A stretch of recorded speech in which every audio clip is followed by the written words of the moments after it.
Existe um poder no futebol brasileiro que, olha, opera bem longe dos holofotes. É uma força que monta time, que define a carreira de um jogador e que movimenta milhões, tudo isso sem que a gente perceba. Nessa análise, a gente vai entender quem são os verdadeiros donos do jogo. Pode procurar, eles não estão lá, em campo. E também não vestem a camisa de time nenhum. O nome deles não é gritado pela torcida. Eles quase nunca dão entrevista. Mas ali, nos bastidores, são eles que decidem quem joga, quem vai ser vendido e às vezes até quem some do mapa do futebol. A resposta para essa pergunta revela um sistema bem complexo, onde as partidas mais importantes, na verdade, são decididas muito antes de a bola rolar.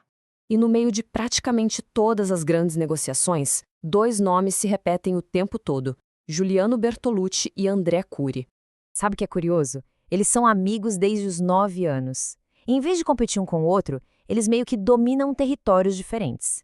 Para se ter uma ideia, um levantamento de 2023 mostrou que juntos eles controlavam mais de 40 jogadores só na Série A do Brasileirão. 40! É um poder de fogo impressionante. A estratégia inicial deles foi, assim, genial de tão simples. Pegar jovens talentos que ninguém conhecia, levar para mercados alternativos lá na Europa e depois lucrar uma fortuna nas transferências futuras para os times gigantes do continente. Essa ideia, basicamente, mudou o jogo para sempre. Mas como exatamente eles conseguiram construir esse império todo? Pelo que parece, existe um manual, sabe? Um método que se repete e que explica muita coisa que a gente vê acontecer. Funciona assim. Primeiro, controlar um número absurdo de jogadores. Com esse cardápio na mão, eles oferecem pacotes para os clubes. Sabe aquela contratação que parece não fazer o menor sentido? Pois é, pode ser parte de um acordo maior. E com isso, eles deixam de ser só representantes e viram gestores informais do futebol dos clubes. E aqui está o pulo do gato. Os clubes, muitos com uma gestão financeira bem frágil, ficam desesperados por reforços e acabam pegando dinheiro emprestado com esses próprios agentes. Isso cria um ciclo de dependência que, olha, é muito difícil de quebrar. E o tamanho dessa dependência é assustador. Juntos, o Cury e o Bertolucci têm mais ou menos 300 milhões de reais para receber de vários clubes brasileiros. Isso é um poder financeiro que vira, na hora, poder de decisão dentro dos times. Para a gente ter uma noção, a lista de devedores tem gigantes do nosso futebol. O André Cury, por exemplo, cobra dívidas milionárias do Corinthians, do São Paulo e já entrou com 14 ações contra o Atlético Mineiro. 14! Cobrando 40 milhões de reais. Com dívidas desse tamanho, a influência se torna meio que inevitável, né?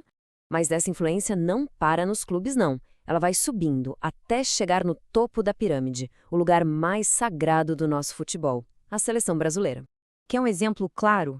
Foi o Giuliano Bertolucci quem primeiro intermediou o contrato do Fernando Diniz com o Fluminense. E depois, a negociação para que o mesmo Diniz assumisse a seleção. Agora, o que é realmente interessante é o que veio depois. Em uma das convocações do Diniz, 7 dos 23 jogadores chamados eram agenciados por quem? Pelo Bertolucci. Se a gente contar o técnico, dá quase 1/3 do grupo todo ligado a um único empresário. É claro que isso gerou muita polêmica. Teve a convocação do Matheus Cunha, que na época tinha só 3 gols em 41 jogos. Fora que outros empresários, como Wagner Ribeiro, já disseram abertamente que ouviram falar de pagamento para garantir vaga na seleção. Isso coloca em dúvida a própria ideia de meritocracia no esporte.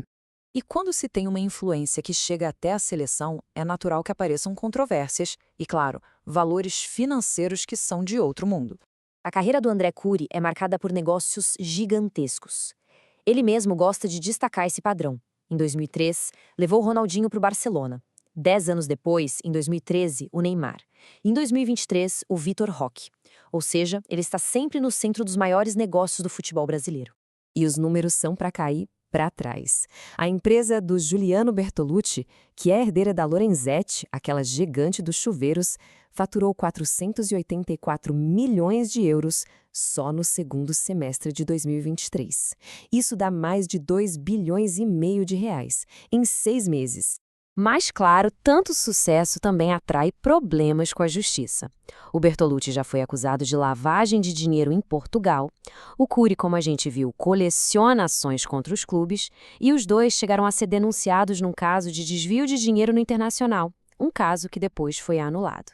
Então, o ponto principal é que o problema não são só dois empresários. Na verdade, eles são o sintoma mais claro de um sistema inteiro que permite esse tipo de concentração de poder. E esse é o modelo. Um cenário em que clubes endividados com administrações amadoras viram presas fáceis. A dependência financeira desses intermediários vira a única forma de sobreviver no curto prazo. E isso só alimenta o ciclo, de novo e de novo. E o poder ficou tão grande, mas tão grande, que a linha entre ser agente e ser dono de clube começou a sumir. O Juliano Bertolucci foi lá e comprou 92% da SAF, a Sociedade Anônima do Futebol do Clube Ferroviária. Ele não precisa mais influenciar um clube. Agora, ele é o dono. Com decisões sendo tomadas em escritórios e carreiras sendo guiadas por dívidas, fica a pergunta no ar: será que o jogo que realmente importa no futebol brasileiro é aquele que acontece fora das quatro linhas? Siga, comente, curta e ative o sininho para mais novidades do futebol.